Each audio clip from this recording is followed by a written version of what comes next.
Hi friends, good morning. Welcome to Deepak classes JNP. Friends, आज है 19 मई 2020 और 19 मई 2020 से रिलेटेड जितने भी इंपॉर्टेंट करंट अफेयर बन सकते हैं उनकी चर्चा हम इस वीडियो में करेंगे। साथ ही साथ उन करंट अफेयर से जितने भी इंपॉर्टेंट फैक्ट भी बन सकते हैं उनकी भी चर्चा हम वीडियो में करते रहेंगे। और हम बताना चाहेंगे फ्रेंड्स, अगर आपने अभी तक हमारे चैनल को सब्सक्राइब नहीं कर रखा है तो आप हमारे चैनल को सब्सक्राइब कर लीजिए, साथ ही साथ बेल आइकन को प्रेस कर लीजिए ताकि जब वीडियो हमारा अपलोड हो तो वो आसानी से आप तक पहुंच सके। चलिए बात करते हैं आज के करेंट्स की। तो पहला करेंट्स है आपका कि हाल ही में अंतर्राष्ट्रीय संग्रहालय दिवस कब मनाया गया। अंतर्राष्ट्रीय संग्रहालय दिवस कब मनाया गया? तो आपका मनाया गया है फ्रेंड्स 18 मई को। कब मनाया गया है? 18 मई को आपका अंतर्राष्ट्रीय संग्रहालय दिवस मनाया गया है।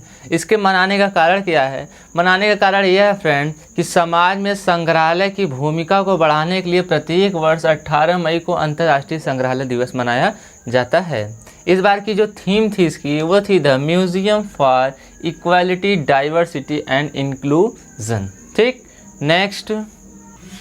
नेक्स्ट है आपका कि हाल ही में जारी गाइडलाइन के अनुसार आरोग्य सेतु ऐप के डाटा को कितने दिनों तक सुरक्षित रखा जा सकता है। ठीक है, कितने दिनों तक सुरक्षित रखा जा सकता है? 180 दिन तक आरोग्य सेतु ऐप के डाटा को आप ऐप में क्या रख सकते हैं? स्टोर कर सकते हैं। ठीक है, नेक्स्ट, हाल ही में रक्षा क्षेत्र में FDI को 49% से बढ़ाकर कितना किया गया है। अब FDI से क्या मतलब है? FDI से मतलब यह है फ्रेंड कि विदेशी कंपनियां आकर देशों में अपने जो पैसे यानी अमाउंट है उनको इन्वेस्ट करती हैं और यहाँ पर बिजनेस करके बेनिफिट लेकर अपने देश चली जाती हैं। तो जो रक्षा क्षेत्र में 49% इन्वेस्टमेंट था वो बढ़ाकर अब कितना कर दिया गया है? 74%। ठीक है, अब बात कर लीजिए अगर रक्षा क्षेत्र से, तो ये आप वर्तमान में भारत के जो रक्षा मंत्री हैं वो आपके कौन हैं? राजनाथ सिंह। कौन है? राजनाथ सिंह। ये वर्तमान में भारत के रक्षा मंत्री हैं। ठीक है, नेक्स्ट है कि हाल ही में किस राज्य ने कृषि अर्थव्यवस्था को मजबूत करने के लिए 3 अध्यादेश लाने का फैसला किया है। तो जो आपका राज्य है वो है आपका उड़ीसा, जिसने हाल ही में कृषि अर्थव्यवस्था को मजबूत करने के लिए 3 अध्यादेश लाने का फैसला किया है। बात की जाए अगर उड़ीसा की, तो उड़ीसा की जो कैपिटल है वो आपकी होती है भुवनेश्वर। क्या होती है? भुवनेश्वर।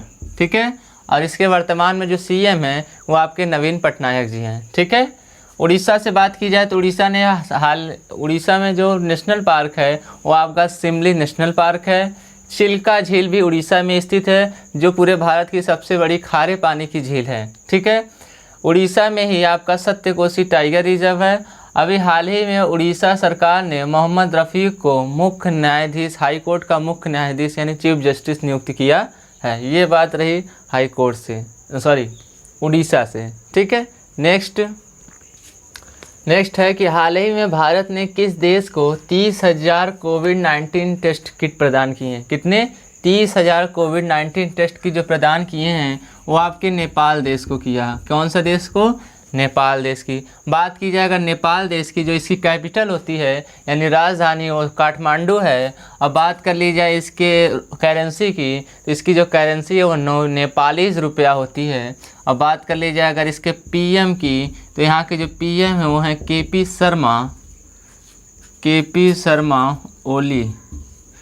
शर्मा ओली। इसकी कैपिटल जो है काठमांडू है। इसका जो करेंसी है वो नेपाली रुपया है। इसके जो PM है वो आपके KP शर्मा ओली है। ठीक है, नेक्स्ट है आपका कि हाल ही में बेंजामिन नेतन्याहू किस देश के 5वीं बार प्राइम मिनिस्टर यानी प्रधानमंत्री बने हैं। चौथी बार, 5वीं बार बेंजामिन नेतन्याहू जी किस देश के राष्ट्रपति बने हैं, प्राइम मिनिस्टर बने हैं? तो वो है आपका इजराइल देश के 5वीं बार प्रधानमंत्री कौन बने हैं? Benjamin Netanyahu. ठीक है, नेक्स्ट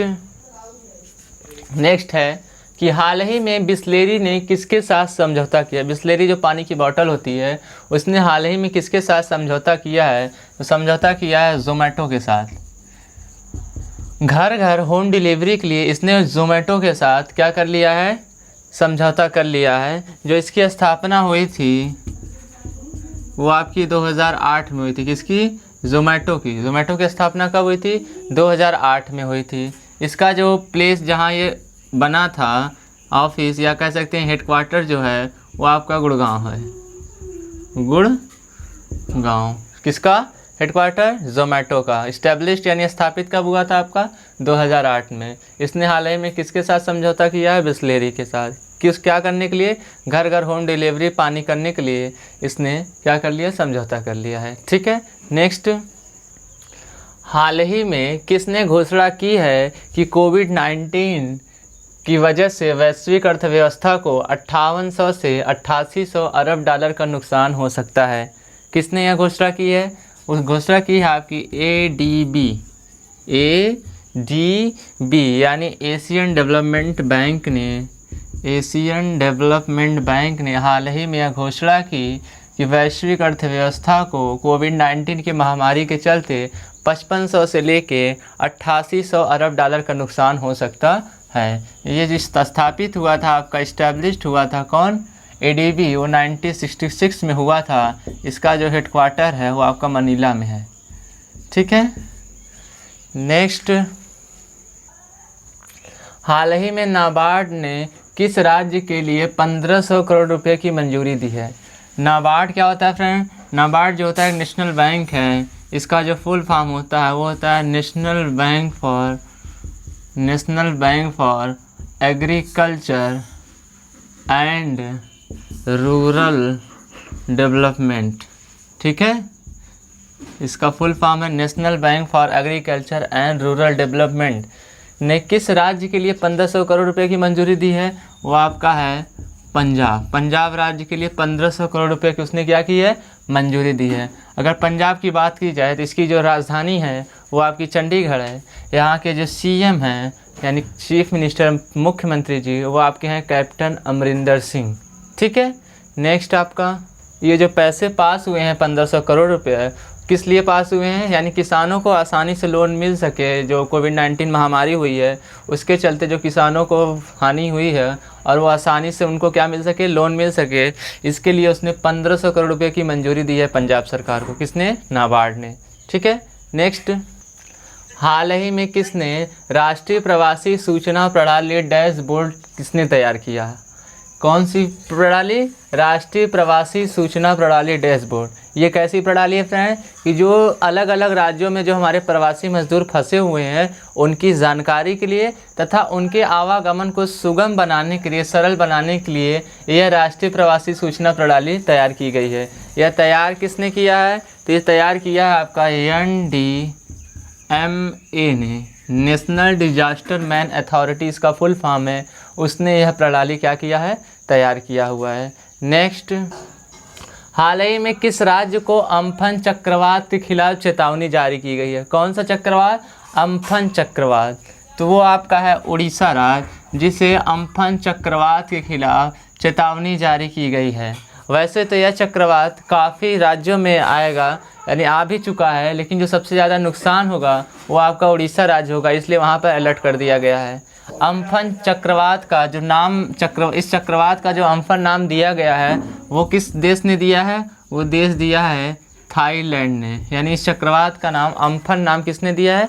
थाईलैंड देश ने दिया है। ठीक है, नेक्स्ट, हाल ही में किस राज्य सरकार ने चरण पादुका पहल क्या है? यानी कोविड-19 जो महामारी चल रही है देश में और जो हमारे प्रवासी मजदूर हैं अलग अलग राज्य से अपने घर की तरफ जो बढ़ रहे हैं उनको चप्पल प्रोवाइड करने के लिए आपकी मध्य प्रदेश सरकार ने क्या किया है? चरण पादुका पहल की शुरुआत की है। ठीक है, उनको चप्पल प्रोवाइड कराएगी। किसको? प्रवासी मजदूर जो अलग अलग राज्यों से अपने घर की तरफ पैदल जा रहे हैं उनको चप्पल प्रोवाइड करे, जिससे उनको आने जाने में तकलीफ ना हो। आने में क्या करने के लिए बेचारे आएंगे। ठीक है, तो मध्य प्रदेश से ही रिलेटेड जो मैंने अभी आपको बताया था, अभी हाल ही में सरकार ने 2-3 योजना तैयार की है। किस योजना की पहल की शुरुआत की है? एक आपका था जीवन अमृत योजना। कौन सी योजना? जीवन अमृत योजना, इम्यूनिटी को बढ़ाने के लिए। एक था जीवन शक्ति योजना, इस सरकार ने चालू किया। वो क्या है कि महिलाएं क्या कर सकती हैं? घर मास्क बनाकर गवर्नमेंट को अधिकतम 11 रुपये में क्या कर सकती हैं? उसको बेच सकती हैं। इसी मध्य प्रदेश सरकार ने हाल ही में एक संकल्प योजना की भी शुरुआत की थी। किसके लिए? बुजुर्गों की सहायता करने के लिए उसने संकल्प योजना की भी शुरुआत की थी। और एक ऐप लॉन्च किया गया था, टू पेरेंट ऐप। किसके लिए? विद्यार्थियों के लिए। इस सरकार ने टू पेरेंट ऐप भी लॉन्च किया था। यहाँ पर फ्रेंड्स नेशनल पार्क जो है वो आपका कान्हा नेशनल पार्क है, बांधवगढ़ नेशनल पार्क है, मानव नेशनल पार्क है, सतपुड़ा नेशनल पार्क है। ये यहाँ के प्रसिद्ध नेशनल पार्क हैं। कहाँ के? आपके मध्य प्रदेश की। ठीक है। इसके जो कैपिटल है मध्य प्रदेश की वो आपकी भोपाल है। और इसके जो सीएम है, हाल ही में कांग्रेस सरकार गिरी है कमलनाथ सरकार जी की, उसको जो सरकार गिरी है अब यहाँ पे बीजेपी की सरकार हो गई है। और जो नए सीएम बने हैं वो आपके शिवराज सिंह चौहान जी बने हुए हैं। ठीक है। नेक्स्ट, हाल ही में Wuhan diary dispatches from a quarantined city नामक यह एक किताब है। किसने लिखी है? कौन सी किताब? Wuhan diary dispatches from a quarantined city. ठीक है। तो वो आपकी लिखी गई जो बुक है वो फांग फांग। किसने लिखा है? फांग फान, एक चीनी लेखक हैं, लेडीज। उन्होंने क्या किया है? इस किताब को लिखा है। ठीक है फ्रेंड। तो ये आज के थे इम्पॉर्टेंट करंट अफेयर जिसकी चर्चा हमने इस वीडियो में की। ठीक है। आप इस वीडियो को अब अच्छे से 2 से 3 बार पढ़ लीजिएगा जिससे आपका जो आज का करंट है वो तैयार हो जाए। मैं बार बार कहता हूँ कि आप लिख लिया करिए जिससे आपका करंट जो है बार बार रिमाइंड करता रहे। और हाँ, जितने भी दिवस होते हैं डेली हम आपको एक दिवस भी बताते हैं। उस दिवस को आप जैसे मई का बता रहे हैं तो मई के एक महीने में 300 लगभग डे क्या करा करिए, एक कॉर्नर में लिख लिया करिए और डेली रिवाइज़ किया करिए। ठीक है। और आप इस वीडियो को ज़्यादा से ज़्यादा शेयर कर दीजिएगा जिससे हमें भी फीडबैक मिलता रहे। ठीक है। कल हम फिर करंट अफेयर एक नए एनर्जी के साथ फिर अच्छे करंट्स लेकर आएंगे जो भी इंपॉर्टेंट फैक्ट होंगे। तब तक आप इसको पढ़िएगा। तब तक के लिए जय हिंद, जय भारत, वंदे मातरम।